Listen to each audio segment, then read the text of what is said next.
Hello, my name is William Sturdevant. I am a certified sign language interpreter. I hold the EIPA Educational Interpreter Performance Assessment certification. My score is a 3.6, which allows me to interpret in K through 12 settings in the state of Michigan and various other states as well. I also, as of today actually, just received my letter in the mail. I am certified at the state level for various other community interpretings as well. That's the BEI1, the Board of Evaluation of Interpreters. So I'm very excited about that. That was very great news. Got the blood pumping there. So I also have future endeavors that I would like to pursue. I want to get my master's and my PhD in pursuing the education of interpreters, specifically educational interpreters, which is what my main focus today will be about, is education for deaf students. The reason why I want to get my degrees and my higher degrees is to be able to teach at a collegiate level to help train educational interpreters. They don't necessarily have the pay and respect and expertise that draw in highly qualified and skilled interpreters. Typically, what you get with educational interpreting is new green interpreters, and the ones who are highly skilled and have higher certifications typically do more high risk jobs, high paying jobs in the legal and medical settings. So my goal is to change that and establish higher paying jobs for educational interpreters so that we draw in more qualified interpreters. So I'm going to talk about 3 different kinds of education that deaf children and students go through. So we have mainstream schooling, deaf education programs, and we have deaf schools. So mainstreaming is what you know as a typical high school. Catered to normal hearing students. They have obviously different programs that might help cater to some students with special needs, special education needs. But in mainstreaming with deaf students, usually they're by themselves and they have an interpreter, hopefully have an interpreter. Now, deaf education programs are specific schools in different areas that have decided to have multiple deaf students focused in this one area. So let's say I live in Lansing, Michigan. There are, let's say, 4 area schools. There's Lansing School District, Waverly School District, East Lansing, and Holt. Now there's a deaf education program at the Lansing School District. This means that people in the area who are deaf and need education, K through 12 education, will go to the Lansing School District. They won't go to these other ones because the deaf education program will best benefit them. So the deaf education programs are very helpful. They'll have deaf educators themselves who can help establish language. They'll also have probably a staff load of interpreters that interpret various classrooms, and multiple deaf students, which will help create a bond with deaf students who can communicate with other deaf students, not just be isolated like the mainstreaming situation. Now the other one is deaf schools. So this is like a residential school, a boarding school, where deaf students go and they stay for the week, attend all their classes. They have deaf or hearing instructors, but it's all taught in ASL. There are English lessons as well too, don't worry. And those are very beneficial situations. I'll go in more depth and describe different situations with deaf students in the 3 areas that I just mentioned. My goal for this presentation today is to persuade those to make the right decisions if they ever happen to have a deaf child, to make the right decision for their child's education. And likely most of the people that I'm speaking to in directing in my presentation today will probably never have a deaf child. But my persuasion, my goal for you is to support people that want to fund. I want you to support politicians and support policies that will fund deaf schools and deaf programs. So I want you to imagine a deaf child. Okay. Now, mind you, deaf children, 90% of deaf children's parents, or 90% of the people who are deaf, their parents are hearing. So only 10% of deaf people have deaf parents. So I'm just going to focus on when children typically have hearing parents. Here your child's deaf. The doctor comes and tells you the terrible news, and you don't know what to do. How could this happen to you? You have a deaf child. Well, the doctor's going to suggest problems, or suggest solutions to your problem. Much will include technology. Today, very prominent technology, cochlear implants, which they drill into the skull, take out the cochlea, and insert a mechanical device that replicates sound. It's not the same as sound, but it replicates sound.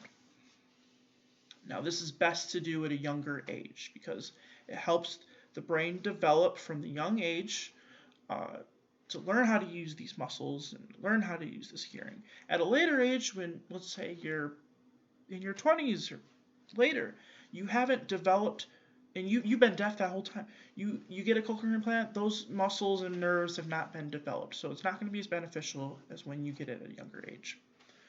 Now, most parents might say yes, but in the case that you don't have the right insurance, poor family can't afford hearing aids or cochlear implants, so that child goes without.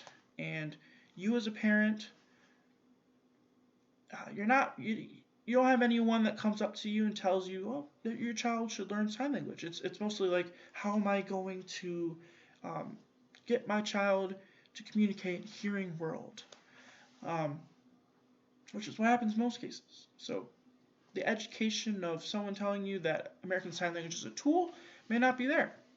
So this child could go without language and communication until they start their educational system. And this is really unfortunate because up to the ages of 4 and 5, language development is at a critical age, and without that language development, you might not have as strong language skills as you would if you started actively hearing when you were a younger child, which is what happens with most children. 3, they start talking. A little late in the age of 2, 3, 4, they start forming sentences because of what they're hearing. You don't get that with a deaf child. So their first access to language is when they get into the educational system. So let's say, for the first example, for mainstreaming, this child ends up in preschool or kindergarten, and you're hopefully set up with an interpreter. Now this, like I mentioned earlier, this interpreter might not be completely right for your child. As a parent, you're going to want the best interpreter for your child, but that's not always what is possible. So let's say this interpreter is not the most skilled, but they're doing the best they can. But this child hasn't had language all of their life. So while the teacher is giving instruction and teaching the class, and all the hearing children are getting it because they have this language access, that deaf student might not be getting that, and the interpreter has to establish sign language for this student. They're now learning sign language. And in a mainstream school situation, it's pretty much solely on the interpreter for this to happen. They have to take the time to model American Sign Language, and if they can, help with English skills as well.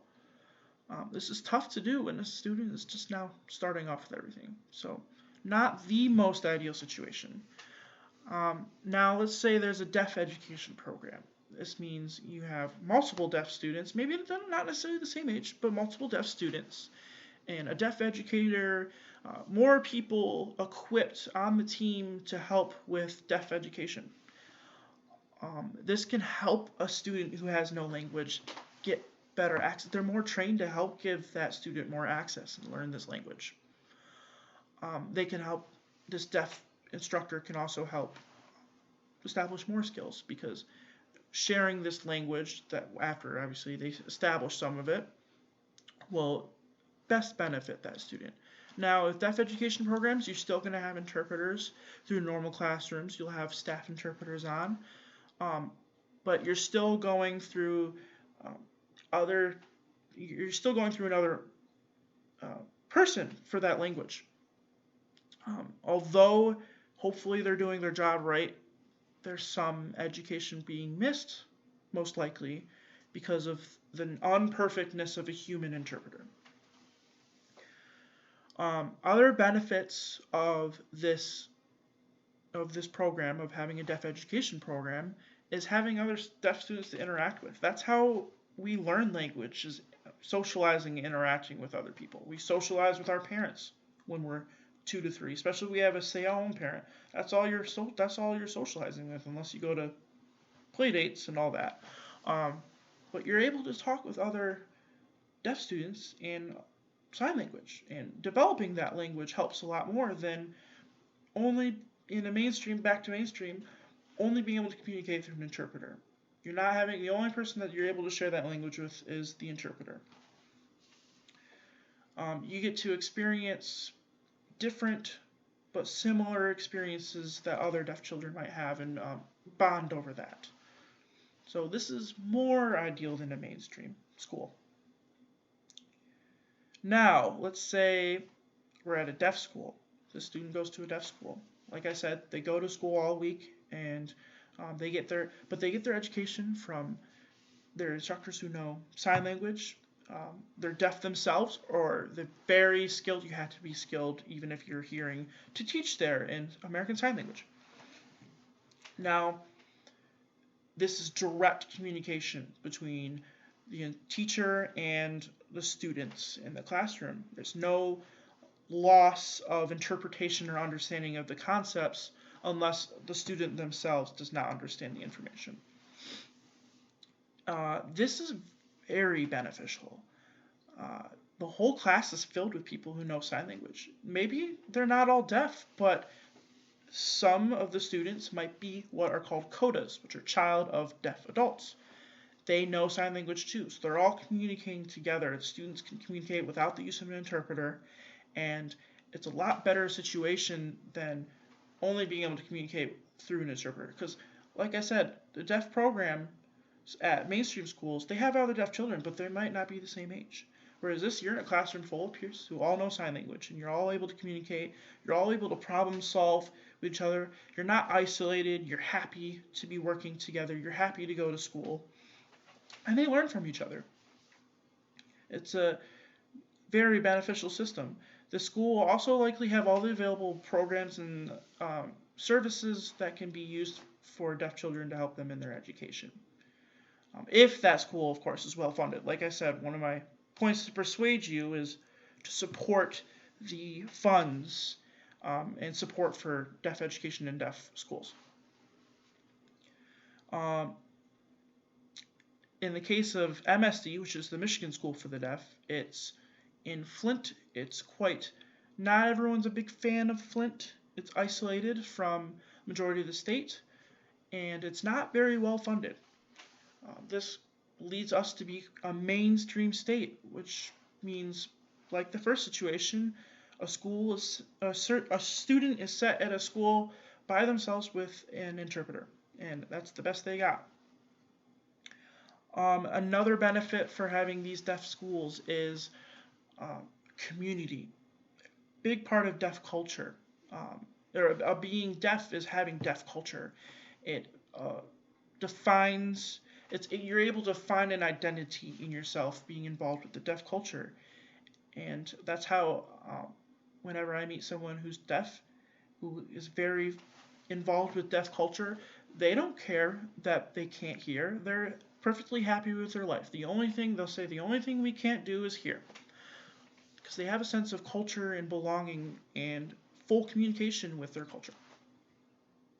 And this is very important, because deaf culture will always exist, big or small. It will always be there, but it will be more established with more deaf funding and more deaf schools.